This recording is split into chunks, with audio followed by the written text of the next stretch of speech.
দেখুন, যে তালিকা আজকে প্রকাশ করবে সেই তালিকা অলরেডি আদালতে দিয়েছি। সেই তালিকা কিন্তু সম্পূর্ণ তালিকা নয়, এবং এই সংখ্যাটাও এই শুধুমাত্র দুটো নিয়োগ প্রক্রিয়া অর্থাৎ নবম দশম এবং একাদশ দ্বাদশ মিলে কখনোই 1900 নয়, তার থেকে সংখ্যাটা অনেক অধিক, অনেক বেশি। তারা এই যে তালিকা দেবেন সেই তালিকা আমরা দেখব যে সেই তালিকা সঠিক নাকি বেঠিক। যদি দেখি সেই তালিকা বেঠিক তাহলে তার পরবর্তী আইনি পদক্ষেপ করব। তার কারণ এই যারা এই দাগি পরীক্ষার্থী ছিলেন, যারা চাকরি প্রাপক ছিলেন, তাদের প্রত্যেককে টাকা ফেরত দিতে হবে। তাহলে যদি প্রত্যেকের কাছ থেকে, প্রতিটি দাগির কাছ থেকে টাকা ফেরত না নেন, তাহলে সুপ্রিম কোর্টের যে নির্দেশ সেই নির্দেশকে অমান্য করা হয়। এবং শুধু তাই নয়, প্রতিটি দাগিকে কোনোভাবেই এই আগামী পরীক্ষার যে পদ্ধতি হবে অর্থাৎ আগামী 7 তারিখ এবং 14 তারিখ সেই পরীক্ষায় তাদের অংশগ্রহণ করতে দেওয়া যাবে না। যদি দেন, দাগিদের যে সংখ্যা সেটাকে কমিয়ে দাগিদের কোনোভাবেই ব্যবস্থা করে দেন, তাহলে সেটা কিন্তু আদালত অবমাননা হবে, আদালতের নির্দেশ কিন্তু ভায়োলেট করা হবে। এই তালিকা কি স্বচ্ছ?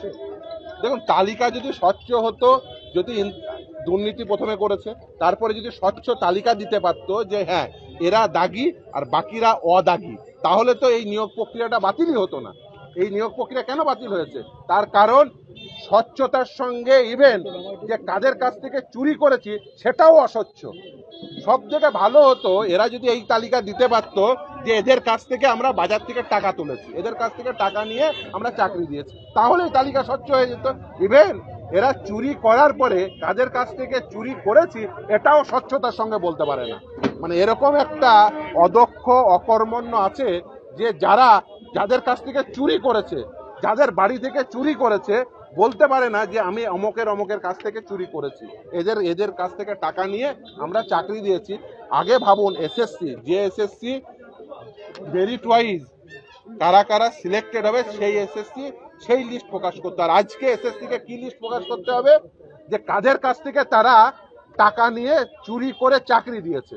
এসএসসি তৈরি করা হয়েছিল বামফ্রন্ট আমলে কি এই কারণে যে তাদের চুরি করা বা চুরি করে চাকরি পাওয়া মানুষদের তালিকা প্রকাশ করতে হবে?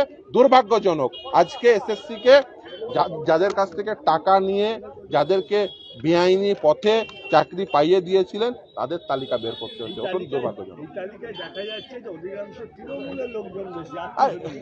দেখুন, এটা নিয়ে তো কোনো সন্দেহ নেই, এই নিয়োগ প্রক্রিয়ায় যে দুর্নীতি হয়েছে সেই দুর্নীতির সঙ্গে শাসক দলের নেতা নেত্রীরা জড়িত, এ নিয়ে কারোর মনে কোনো প্রকার সন্দেহ নেই।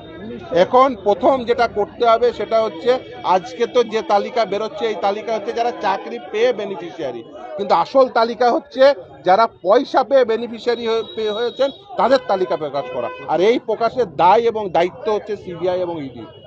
আজকের চাকরি প্রাপকদের, যারা দাগি চাকরি প্রাপক তাদের তালিকা বের করছে এসএসসি, আর দাগি পয়সা প্রাপকদের তালিকা বের করতে হবে সিবিআই এবং ইডি।